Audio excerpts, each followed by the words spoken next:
talaga yung daan. Napaka zigzag or napaka roller coaster talaga. So, yun po yung time na nag-i-enjoy po kami dun sa daan kasi nga tabing dagat siya. Tapos sa kabilang side ay bundok.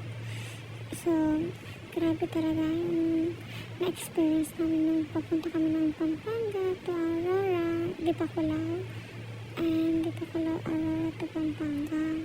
That time po niyan is pauwi na po kami galing Dipakulaw, Aurora. So, grabe talaga. Kung makikita nyo naman,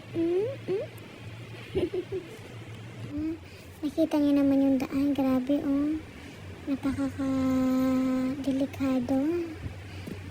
Buti na lang hindi traffic na. So, naisipan po namin ng mga katrabaho ko po na pumunta sa Baler dapat. Bigla po yung manager po namin is nag-suggest po na mas maganda sa Dipakulaw. So, since pupunta rin naman kami ng Baler, uusog na lang po kami kaunti at Dipakulaw na dahil maganda yung dagat doon. So, yun po yung kwento. Sakto.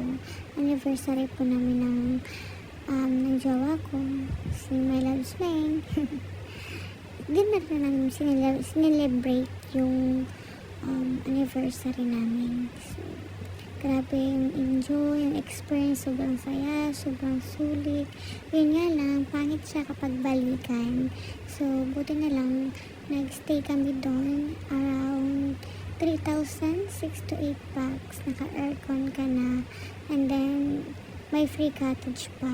So, kung pupunta kayo dun sa Dipakulaw, hanapin nyo lang yung Asinan Beach Resort. Katabi nga po si Sand and Store. So, again, Asinan Beach Resort. Yan po yung beach na pinuntahan namin. Napaka-affordable at napaka-friendly po yung may-ari. Thank you. Thank you for watching.